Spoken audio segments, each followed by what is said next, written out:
She was a promising final year law student whose dream it was to be a constitutional court justice. But instead, Mtebeni's life was brutally cut short. Her suspected killer, a 25-year-old man, appeared in the East London Magistrates Court earlier.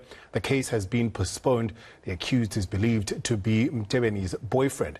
The gruesome murder of the 23-year-old University of Fort Hare student sent shockwaves through the country. Mtebeni's dismembered remains were found in a suitcase.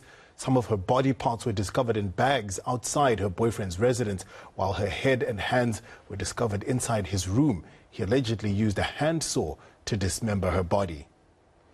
Our reporter Ayesha Ismail is at the East London Magistrates Court monitoring the Mtebeni murder case. Let's cross to her now. Ayesha, what did you see in court?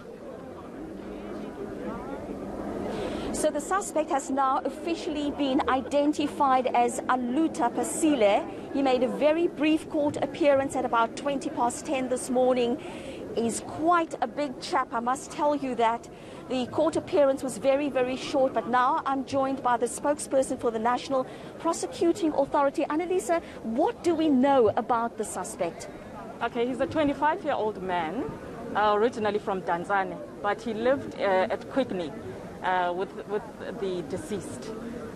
What we know is that he made a confession. Today he abandoned bail. So the matter has been postponed to the 28th of September. So he abandoned bail today, so he won't be applying for bail. But we were going to oppose bail anyway because it's quite a serious, the charges are quite serious. There are elements of premeditation as well. Because in his confession, he says that on the 26th, they had an argument with the young lady, the deceased. He alleges that she started behaving strangely when she came back from her home in Madatiel.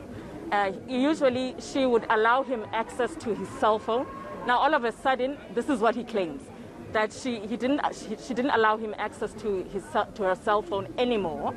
So this is where the argument started. He wanted to interrogate her, to ask her, why are you not allowing me access to the cell phone anymore?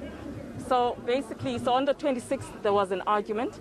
And then on the 27th, he somehow found access to the cell phone while she was sleeping. Used different combination and finally had access to the cell phone. Then he claims that he saw messages and photos from another man. Remember, this is his confession. So we don't know her side of the story. Unfortunately, we will never know her side of the story. So we heard the magistrate saying that the matter has been postponed for further investigation, but she also talked about an outstanding DNA report and also to do with another report that's outstanding. Yeah, there's more evidence that needs to be collected. Yes, at the moment we do have witnesses. One witness says that she saw him leaving with the bags, which carried the body parts, and also his confession as well. But there's more evidence that needs to be collected. Thank you so much for your time. And there we heard the case of the man arrested in connection with the murder of Mtebeni has now been officially identified as Aluta Pasile. The matter has been postponed to September. That was our reporter Ayesha Ismail bringing us an update from the East London Magistrates Court where the alleged murderer of Mtebeni was appearing.